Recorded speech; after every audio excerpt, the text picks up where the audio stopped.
No, I usually don't do this, but decided because like it's kind of uh I don't know what to call it scummy because like just putting your face in other people's work. But why not? I was planning on reacting to found footage 3, but anyways.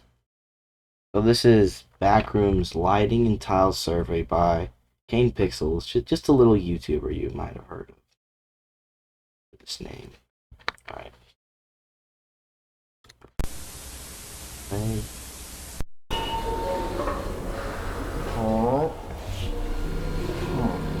Today is November At 14th. their portal room. It is a Tuesday.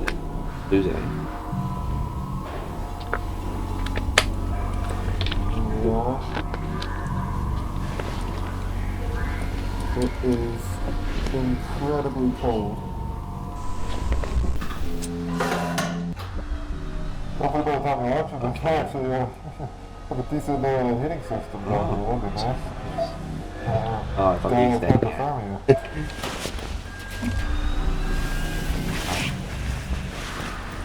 Hello, Cobra. Putting some straps are in the bin right there. Make sure to get the red one, right? Because the green one reads. 10-4. Alright, here we go.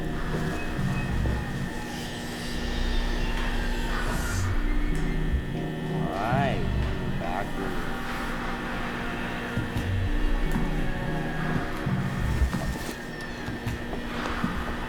There.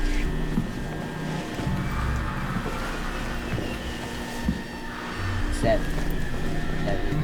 Oh, man, you got the edge put down, but I think you look at the control of Oh, I didn't realize how tall the hallways were. Alright. So can you like go in already? Thumbnail? No. Alright, looks like a normal ceiling. Before we're on camera, we'll take a look at this. Just give me a moment on camera and take a look at this. There's no insulation on top, and I'm seeing a bunch on the floor above. There's ventilation as well. You see that? You see the vents? Yeah, it goes around the back to the right. Some of it's insulated, I think. What if there's like a second back rooms above this lower back rooms and upper back? That kind of sounds like moist. I don't know. I'm not a vent guy. I don't know. I don't know. Oh, it looks no rust. I think. Oh, yeah, that. Huh. It's more than one floor, and I use that term loosely. Oh, there's more. We then That's correct. attempted to cut power to the nearest fluorescent light fixture, a standard troffer. However, we were unable to isolate the power source, and the conduit remained live, despite the absence of any visible external power supply.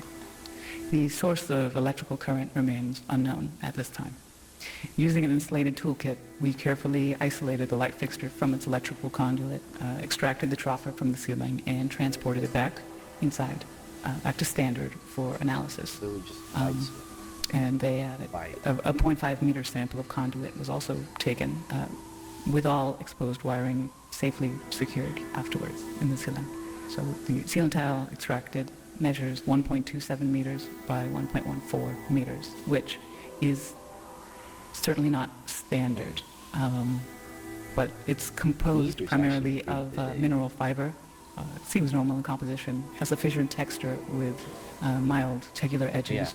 So just after Meters about. initial analysis, the composition of the tile estimated Maybe 7. is around 60% mineral wool, which is fibers of amorphous silicate, usually derived from, I think it's basalt or slag, around 20% expanded perlite, which is primarily of silicon dioxide and aluminium oxide, and the rest is a undefined mixture of silicate material, some starch, latex polymers, and some organic fibers derived from plant material.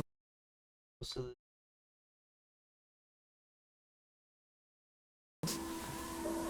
recycled cellulose, really. But and parts. the light troffer housing is made of galvanized steel coated with a thin layer of zinc. Inside, the fluorescent bulbs are non-standard in proportion, most closely resembling T12 bulbs. So the 4 bulbs measure 1.2 meters in length with a diameter of 38.1 millimeters. We're extrapolating here at 51, but that all the end and the rest contain the following components: phosphor coating, the calcium hemiphosphate for converting ultraviolet light to visible light, mercury vapor in a small quantity which facilitates the ultraviolet light emission, argon gas, and again this is all standard for these fluorescent bulbs, but that's an inert gas that assists with regulating the current and really starting the bulbs, and they are connected via a G13 base, which is a standard 2-pin base with 13 millimeter spacing for electrical connection. So the wiring connected to the fixture is PVC insulated copper, which appears standard again. The prismatic diffuser over the bulbs is made of polymethyl methacrylate, which is again commonly used for its light diffusion properties. I mean, it's what we have in the building here, very standard. But we also inspected the ballast, which is of the electromagnetic type. There's some variation in how they're being manufactured now. This one contains a laminated steel core and copper windings designed to operate at 60 hertz. So the ballast emits a prominent 120 hertz hum. This seems to be the case for the majority, if not all, of the lights in the complex that we've assessed thus far, mostly just through simple curing. But this is due to magnetostriction and core vibration. But the noise may be exacerbated by loose lamination plates or degradation of the insulating potting material over time. So it's definitely an indication that this has been running for a little bit. I mean, despite its age, the ballast is functional. Its large proportions suggest it was built for a non-standard space, not something you find in the majority of offices or most so for things like commercial malls spaces, though that's not something I'm too familiar with, truthfully. Now, we did find, so material compositions all seem expected, or we don't know what to expect here. They seem, everything we've looked at so far, again, this is rudimentary early testing, but everything seems pretty congruent with what you might expect from one of the troffer lights you could pull out of the ceiling in this building right here. So nothing too strange, but it's maybe makes things seem stranger. Because we look at these lights and let me see. I'm taking it. So several labels were marked on various components of the troffer. So on the ballast, we found markings for mark it as a universal ballast, Type A, manufactured in 1975.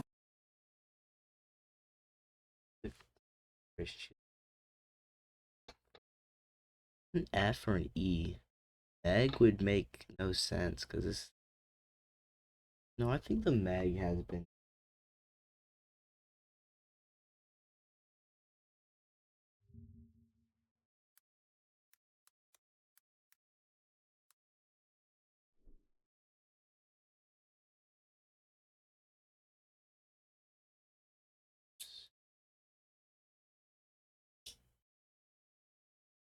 Meg.